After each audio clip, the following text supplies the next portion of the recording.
Welcome back. Now, earlier this year, a new online resource was developed to help educate and support families of gender diverse and transgender young people. Yes, so joining us this morning is Health and Education Manager from the Transgender Equality Network of Ireland, Vanessa Lacey, and Alex Lawson, who's a young transgender man. It must be the chocolate cake. Yeah, it is. Getting to us all. Tripping over ourselves. You can enjoy some afterwards, Alex and Vanessa. Good morning to you both. Morning. Alex, I want to come to you first because you are a young transgender man. I know you've spoken and you've been of huge support to so many young people who find themselves in the situation that you did a few years ago. You started transitioning 3 years ago. 3 years ago, yeah. So you would have been... I just turned 18. 18, OK. Yeah, and tell us about, you know, your early life, what brought you to that point, because it seems very young. Yeah, I mean, I think a lot of people would be kind of conscious of their gender from a very young age, but maybe not have the vocabulary to explain what's happening. I mean, I remember when I was 6 and we were in PE class and the teacher said, OK, boys over here and girls over here, and I sat down in the middle and cried, you know, just kind of like little things like that are just kind of overwhelm a child. I remember, I was talking to Vanessa about this earlier, I remember I used to have to wear a pinafore and I thought of it as like a kilt and a waistcoat. That was what it was to me. Yeah. So you find like little ways to cope with kind of different things that you'd find challenging. And it's very kind of ingenious, the little things that the brain does to try and make sure that you're feeling okay. Yeah. And the different ways you cope. I think what happened was when I was around 16, I started to have like a decline in my mental health. And I started to get quite sick. And it came to a point where I had to come out or I was just going to be in kind of a hole for a very, very long time. Yeah. Well, it was taking its toll on your mental health, It was really taking its toll because what happens is you're spending 24 hours a day kind of finding ways to cope, and that's just exhausting. And it really... So you were admitted to hospital at one point, Alex? I was, yeah. I was admitted to hospital mainly for panic and anxiety and that kind of thing. And I suppose it's very difficult because you don't know, like there's such a fear of rejection as well. Even if you're conscious of like what's going on, there's very like, oh, well, this is so weird and new and this is like not accepted. And I think as well as that, even if you're not quite, like if you're looking in the media, and this used to be the case and it's becoming less and less so and it's really encouraging, but if you used to look in the media, any representation you would see of trans people were sex workers who were joked about, things like 2.5 Men, and it's always kind of a trans woman that's targeted usually, and then you'd see kind of on TV shows any kind of trans character would end up with either suicide or murder or some sort of assault. Like it's a very scary place to be in. But what happens is kind of now the media is becoming more accepting, and like the likes of this, we're in with cooking and we're in with all sorts of stuff, talking about car insurance, do you know? Yeah. And it's becoming that more normal and more accepting of society. And Alex, tell me, since you have completed your transition, how are you? Is it the life-changing I suppose process that you wanted it to be? Is it how you imagined it would be? Yeah, like, I mean... Are you happier, I suppose is what I'm asking. Am I happier? Without a doubt, yeah. I think what happens is, like, it's a very slow process. Like, you don't just transition. There's so many different elements to it. I was very interested in that. You said you've transitioned over the last 3 years socially, medically and legally. Yeah. Like, people tend to think, oh, you have the surgery.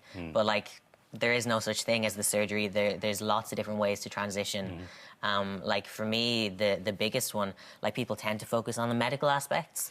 It's a fascination, isn't it? It is a fascination, yeah. But I think, like for me, the most important thing is being able to live my life as a man. Yeah. So it's the social transition that was so important, and then the legal transition, which caused so much anxiety. Having a passport say F and looking the way I look is a very scary thing to have to try and travel abroad and be like, oh, who's going to ask what and all this kind of stuff. So like, there's lots of different elements to it, but I think, like, I mean, I feel much more confident and much more able to be myself. And I think, like, my mum travelled with me when I was accessing some medical treatment for transition-related stuff. And when I came back, she said, "Alex, you're a different person." And like, it was really quite emotional, but like, I'm just so much happier. I'm delighted to hear it. Yeah, delighted to hear it. Thanks a lot. Vanessa, you are such a tower of strength in the society the part of society you deal with, and now you're I suppose the powerhouse behind this group you've set up to try and help people in their work. And this is what you do for a living every day of the week, isn't it? Yeah, absolutely. I think just in relation to the family support area, so my main work is working with healthcare professionals and training them, certainly with the work within the HSC. Yeah. But like, we would have noticed then, well, certainly I would have noticed, because like, we're talking about it in context, and 10 years ago when I started transitioning, it was a totally different Ireland and a totally different world, really. Even just 10 years ago. 10 years ago, my God, major. So like, major negative impacts I had in relation to my family. So it was always in my mind that, like, you know, family support. And then we got an opportunity 5.5 years ago. And certainly TV3 were a major factor in that, because I appeared on that programme at that time. And then after that, I was getting a number of phone calls from parents, and I thought, Jesus, here's an opportunity to get these families together. And we started the family support group in November 2011 called Transparency. And they have just blossomed. And the very first meeting of that was attended in Carlow by 12 parents, an aunt of a transgender person, and a next-door neighbour supporting one of the mothers that was at it.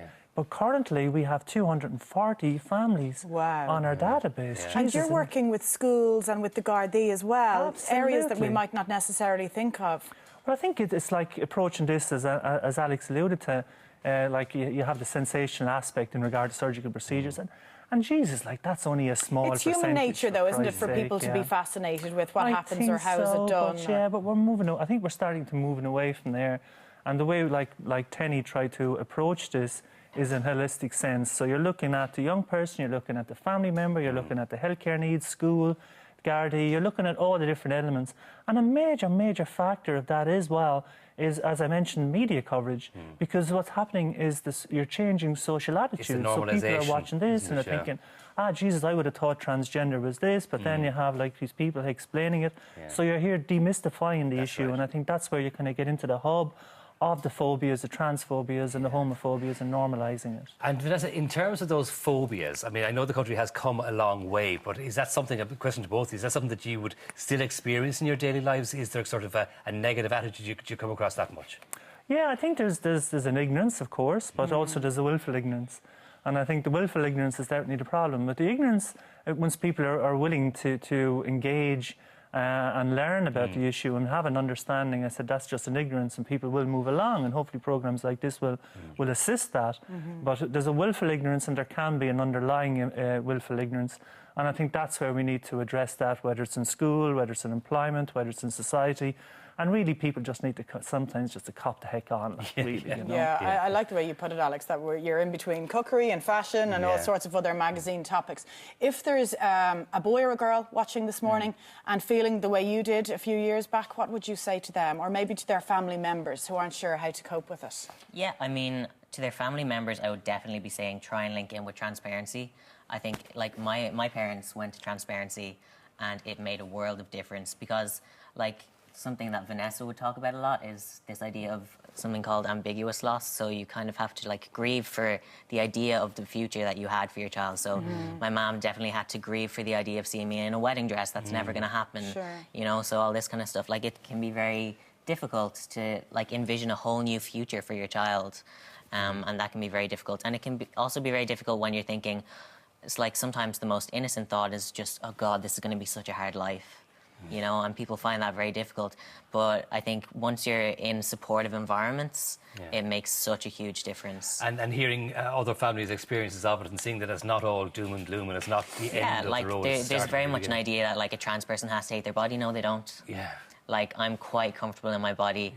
And, like, I think, like, a lot of young trans people or people who are maybe questioning their gender might be like, well, I don't hate my body, so, like, maybe I'll just leave it for a while. You don't have to hate your body. You just have to, like, well, I won't say what it is to be trans because there's so much to it, but I would definitely be saying it gets better. It gets easier. day by day. Like, I'm never going to be 6 foot tall, but you know what? I'm fine with that. Exactly, yeah. You know? Yeah. And it's acceptance, isn't it? It's acceptance and talking. Don't carry the burden yourself, because as you saw, it's just too much to cope with for one person, isn't it? Yeah. Thank you so much for your time. Thank you. Fascinating. You're welcome. Thank you. Thank you very much. Talk to you again now.